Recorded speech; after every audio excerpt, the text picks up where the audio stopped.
Tonight on NAIT NewsWatch. The first presumptive case of coronavirus has been confirmed in Alberta. Public health measures are already being put in place to prevent spread of the virus. NAIT is set to cut more than 200 jobs in the wake of Alberta post-secondary funding reduction.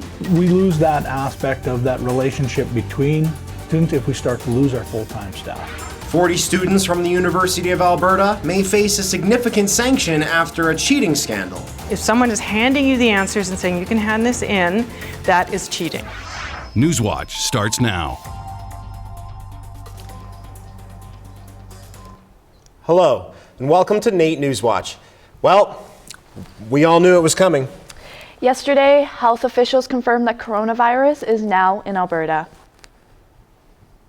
The first presumptive case of COVID-19 has been detected in Alberta. The individual is a woman in her 50s from the Calgary area and is currently recovering in isolation. This individual recently returned from a Grand Princess cruise in California. The first case was detected on March 5th. I want to remind Albertans that despite this case, the risk of catching the virus is still considered low in our province. We have been preparing for this since the virus first emerged in January. We have proven processes and well-trained teams to protect Albertans. Health officials are asking anyone who has returned from an infected country to self-isolate themselves for 14 days. Despite reassuring news from Alberta Health, people are still being cautious. Some restaurant owners in Chinatown are concerned that fear of the virus is impacting their business. Chinatown is a still safe place to visit, to shop, to play. We welcome any people. Some restaurants in Chinatown are reporting business losses of up to 50% compared to the same time last year. Even though there is no evidence to suggest imported goods can carry coronavirus, people in the Chinese community have noticed a certain amount of stigma. I talked to 4 or 5 businesses already in the last couple of weeks. They complain that's 30%, 40%, or even 50%. We believe that's a temporary loss. The loss in business can't be fully attributed to the virus, as the economy plays a role as well. But the fear of the illness is definitely a factor. You're watching NAIT NewsWatch, the next generation of news. Alberta's UCP government announced the provincial budget, which includes cuts to post-secondary funding. The UCP government mentioned that they are trying to get more graduates from trades and practical areas, yet the schools who have been turning out the most employable tradespeople are expecting some of the biggest cuts. Let's go to Suksham Shan, who has more on the story. Thanks, guys. Satan Calgary has announced that they'll be laying off 150 employees and not filling another 80 vacancies in the wake of this budget. While here in Edmonton, NAIT is planning to reduce their staff by 240 employees as well.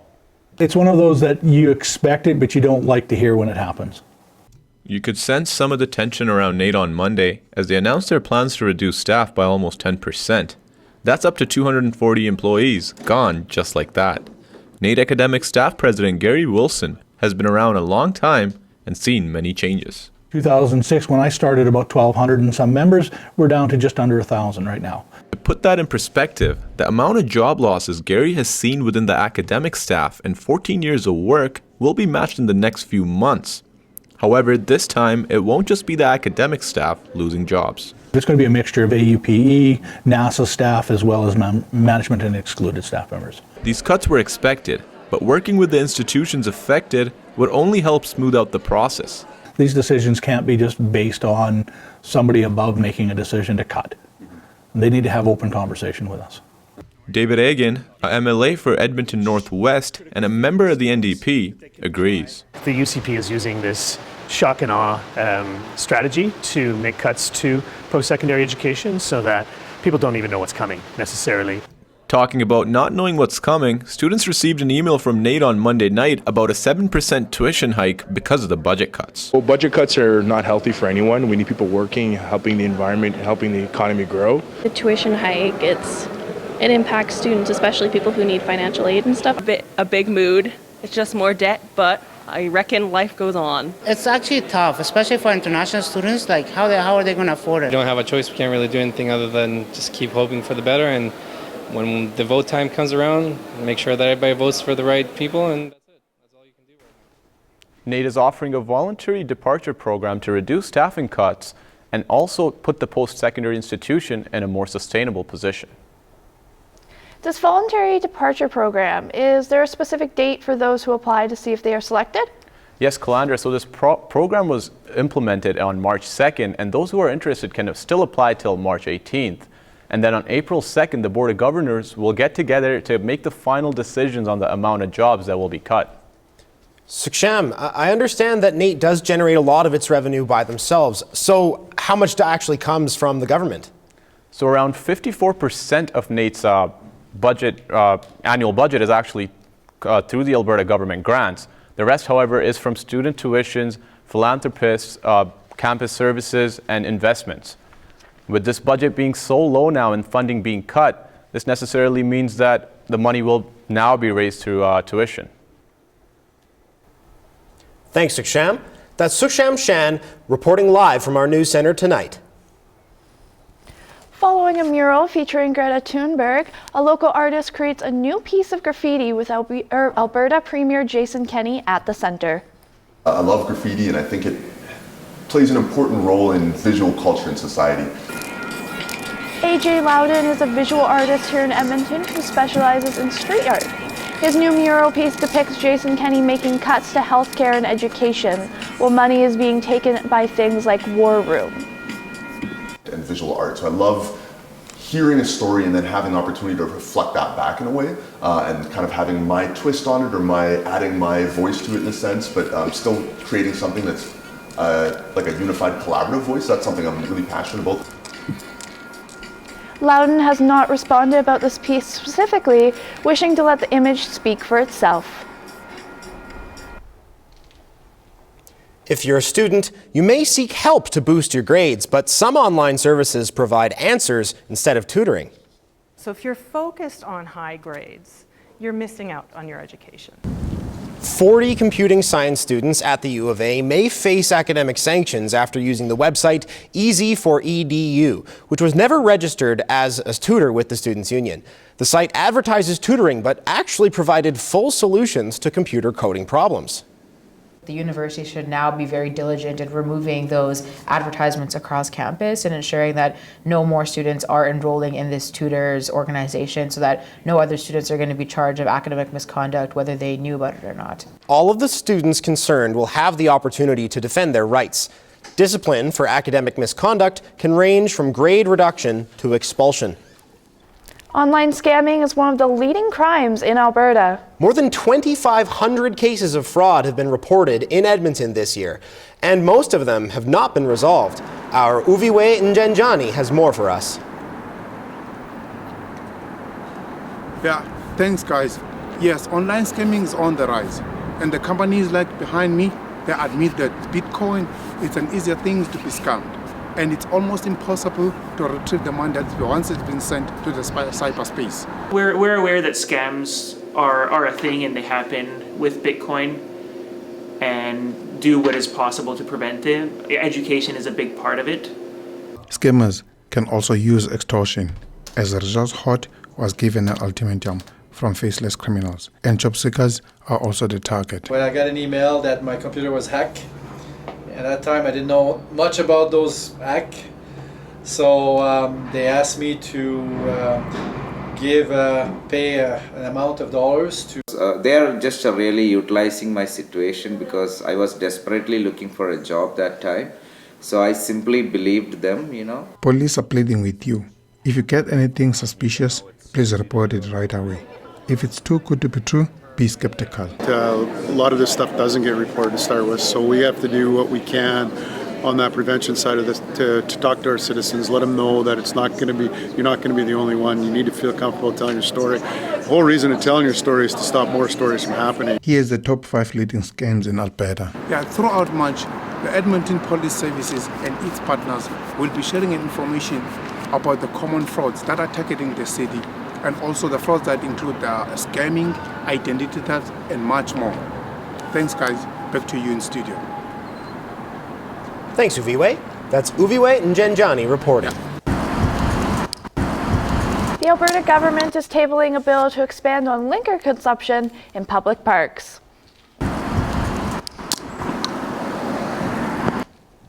Public drinking is allowed in some designated parks with the consumption of food. Now, city councilors want to remove the food requirement and explore implications for permitting public drinking. I don't want it to turn into a party place, which does tend to happen. If approved, changes will take effect on April 1st at designated parks. March 1st is the beginning of wildfire season in Alberta. Wildfire season starts 1 month earlier in Alberta than any other jurisdiction and runs until the end of October. More than 70% of wildfires are caused by human activity. Travis Fairweather says that we can take precautions to help stop wildfires. When you're having a campfire, we ask people not to leave that campfire unattended, to make sure that they fully extinguish that campfire when they go to leave, as well as when people are using their off-highway vehicles, just to make sure that their hot spots are clear of any debris. Last year, almost 900,000 hectares were burned in Alberta by nearly 1,000 wildfires.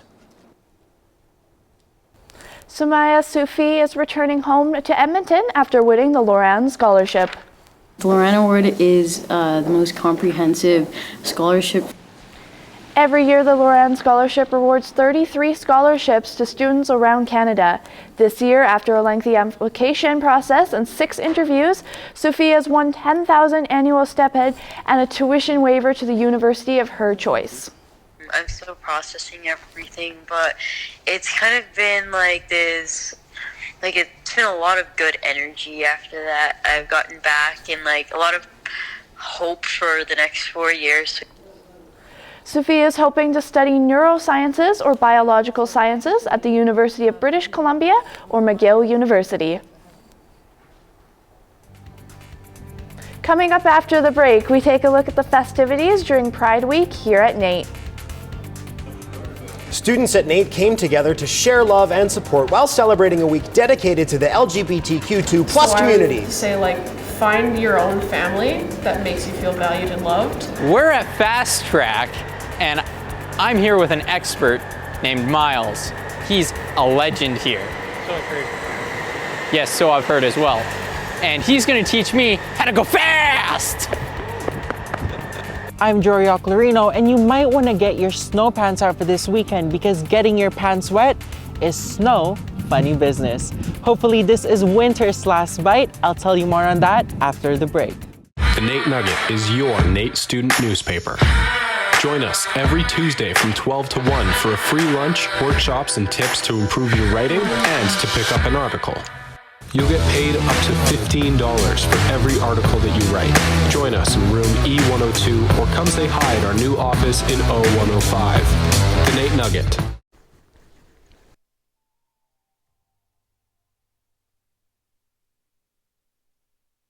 So beautiful and warm outside these past few days, Mickey. It sure has, but this looks like this weekend is going to be a bit snowy again. Let's go to Jory Oclarino for the weather. Thanks, guys. Looks like we'll have to face some more flurries before we can catch the race next week. Let's hit it off with Calgary. Calgary has a snowfall warning over the weekend with a high of -8 and a low of -16. Over in Jasper, they're also said to expect some winter flurries with a high of -4 and a low of -16. All the way in Fort McMurray, it's going to be mostly cloudy with a high of -11 and a low of -18. And back here in Edmonton, where there's no place like home, we are expecting to see some snow showers on Saturday with a high of -11 and a low of -15.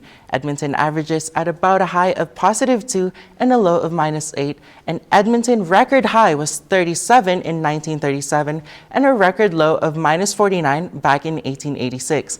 I'm Jory Oclarino, and that's been your week's weather forecast.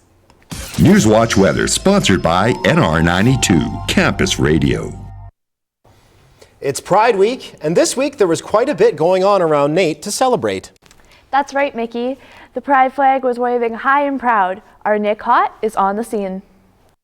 This is Bree Micklejohn, a young drag performer who has been victimized more than once in the past for her sexual orientation. The very first time I ever did drag was our school had a similar Pride Week drag show, and I tried that, and it was a very basic look because I was just learning. And I was excited, and I had put pictures of myself on like my Instagram, my Snapchat story, and I had someone who I considered a friend like just call me a bunch of really nasty slurs and really mean names. It's not easy sometimes for people to be who they are. Nate's president of the Pride Club wants to make sure that there are open doors for people like Bree for a safe place. And with the start of Pride Week, she wanted to address an event going on here at NAIT. One of the things I am so excited about for Pride Week is the Pride Walk. It's just, I love Pride Walks. I love like the Pride marches I see, and there's always so much fun, and just like it's all about being proud of who I am, and I love it. NAIT has been showing a lot of support to the LGBT community and Pride Week, whether it's through cool events or merchandise. NAIT's Pride Walk took place yesterday to celebrate being yourself. Many supporters of Pride came out to walk down the halls during lunch. While NAIT showcases its Pride for a week, Bree is now celebrating herself full-time.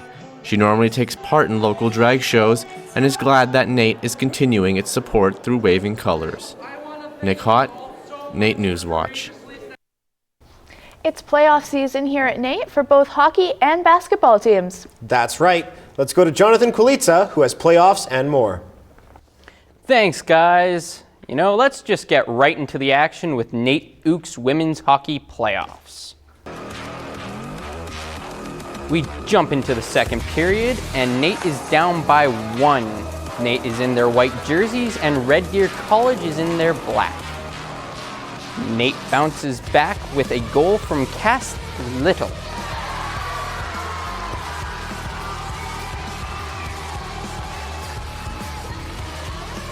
Red Deer did not like that and scores another one by Mary Hirsch.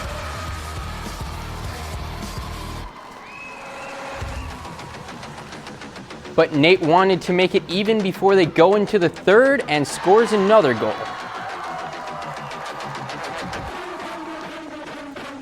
Third period, Red Deer came out hot by scoring 2 goals, making it 4-2.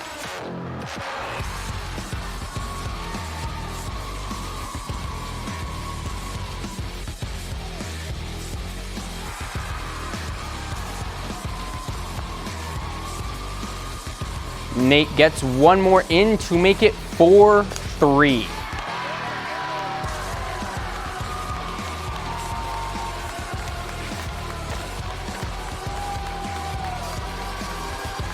We want it. I mean, it's been a tight season with them. It's been back and forth. I mean, a 1-goal game pretty much the whole year. So, I think that we played well today. Played even better yesterday, but I think that, we want it tomorrow. The NAIT Ooks women's team beat the Red Deer College in the series and move on to the finals. Now we go from one hockey team playoff to another. The men's team is practicing for their playoff games after a first-round bye. The men's hockey team is top leading point scoring and got a bye in the first round of the ACAC playoffs. Head coach Tim Fraggle talks about the team preparation during the first round bye. We gave the guys a few more rest days this week. Lots of guys have midterms and whatnot, so it's a good time. Maybe in the past we haven't given them those extra days, so we're hoping that'll help us in the weeks to come. NAIT will either face SAIT or Augustana this weekend. We go from the rink to the court with NAIT Ooks basketball getting ready for their playoffs. Playoffs start this weekend, and the men's team are working really hard to take home the trophy. Last year, the team did not qualify for the playoffs, but because of that, it gave them drive to keep pushing forward. Keelan Dobish, an Ooks center, talks about the hunger and desire to get to the playoffs. I think we've had a better sense of urgency this year. You know, obviously we had a coaching change at the start of the summer. Coach came in, only had four guys back from last year's team. Everybody else was new, so I think everybody came in hungry to prove themselves. The playoffs are at Augustana campus in Camrose this weekend. It's Formula race season coming up, and I wanted to see what it would take to be in a race. Now, I couldn't fly to a different country and step into a multi-million-dollar car and go really fast, so I did the next best thing, go-karts. We're here at Fast Track, gonna do some go-karting, and this right here is my friend Miles, and he's a legend. So I've heard. Yes. And he's gonna teach me how to go fast. Now let's get racing. Buckle up and stay safe. Let's go! Oh, hi, Miles. This was the most fun I've had all week. I was going so fast that I couldn't believe it. After one race, my expert gave me some pointers that could help anyone in racing. Watch your lines. Try not to hit the apex when too early. Wait a second. I need to explain what the apex is.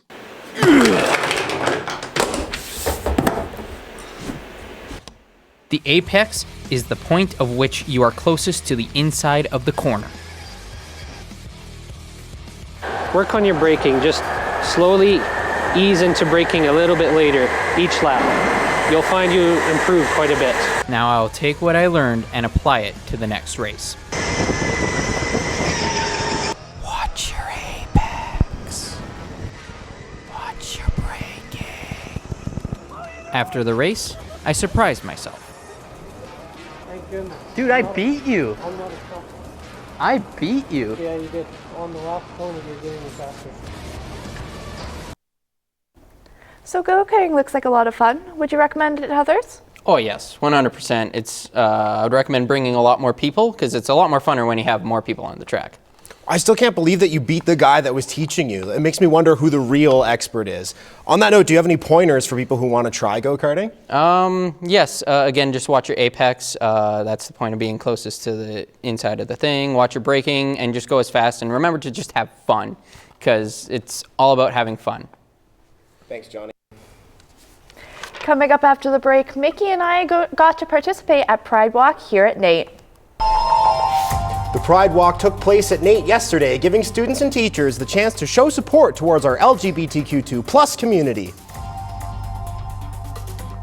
I think NAIT's on a really good path, just finding out who the queer community is, what they need, and taking the steps to go forward and make things better. I'm Callan Lehman, and coming up in entertainment, I'll tell you about Snow White and the Seven Dwarfs at Festival Place this weekend, and NAIT culinary students are excited about the new chef in residence coming to Ernest next week.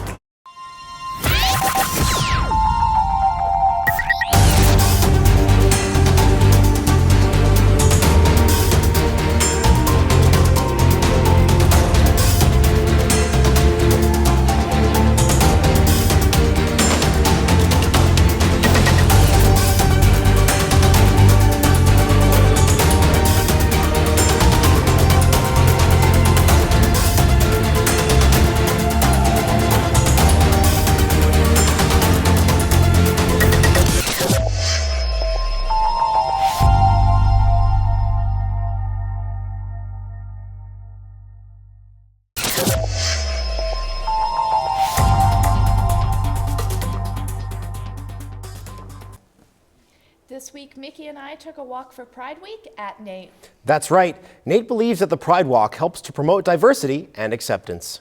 Happy Pride Week! Yesterday's Pride Walk started at Cat Main Street with the help from the Pride Club and the NAIT Hip Hop Club.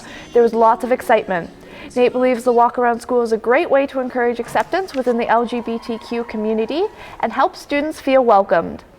I think it helps students by really giving them that opportunity to take charge and make noise and be heard, which is so important to people who are often marginalized and quieted and sort of shut off to the side. It's really empowering.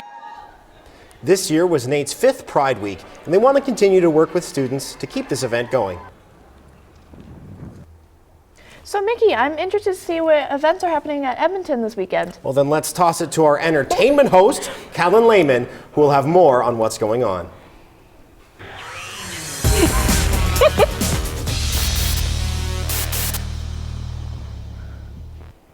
Thanks, guys. Snow White and the Seven Dwarfs are at Festival Place this weekend. Somewhere waiting for me. For 13 years, the festival Players for Kids have brought different stories to life with theater performances from local children. This year, they bring Snow White and the Seven Dwarfs to tell a sweet story of a young innocent beauty that is banished from the kingdom, who, with the help of her dwarves, ultimately finds true love. Oh, I think it's going to be great. I think because it's such a well-known tale, the audiences are going to be coming ready for the story, and so we have a little bit of a different story to give them, so I think it'll be exciting for them. With 2 of their afternoon shows being sold out this Saturday and Sunday, there are still 3 more performances happening at 6:30 today, Saturday, and Sunday. NAIT's culinary program has a new chef in residence coming next week who will be sharing his East Coast culinary cuisine. Newfoundland's Jeremy Charles will be NAIT's next chef in residence and plans to bring his favorite coastal ingredients to NAIT's culinary program. Charles plans on sharing his organic Newfoundland knowledge with students to help them explore natural food sources and what can be done with them. Newfoundland cuisine, it's like super wild, it's like super remote. They can do things that other provinces can't with food. So like it's super cool to see like his techniques and his way of thinking about food. While NAIT's culinary students will get to learn about some of the Newfoundland cuisine throughout the week, Charles will also educate them on the possibilities they can discover within their own backyard. If you're a Black Mirror fan, this production and performance might be for you. I love you. Did you just say? Yeah. I love you. Girl in the Machine is a dystopian drama set in the future about a couple who discover a new technology device that promises the perfect escape but becomes very addictive very quickly. The drama follows the couple when this technology divides them, forming a wedge between their relationship. I hope is that it'll make you question your relationship to technology and how we use technology and where we're going with technology. I think there's lots of positives that have to do with digital devices and things that it offers, but also we're sort of portraying an alternative view of what could possibly happen if we're not careful. The TELUS World of Science will be hosting Girl in the Machine until Sunday, with 4 more performances this weekend. Now let's update you on what's happening in Edmonton within this next week. Beginning today, Concordia University will be putting on Macbeth for their first theater performance of the year. Shenyang comes tomorrow, celebrating the world of ancient China through classical Chinese dance and live orchestra. And the Around Ukraine in Stitches workshop is happening March 12th and 19th and is being held by the Alberta Council for the Ukrainian Arts. That's all I've got for this week's show and entertainment. Thanks for watching. Thanks, Callan. That's been your NAIT NewsWatch for this week. Thanks for watching. We'll see you next week. Oh.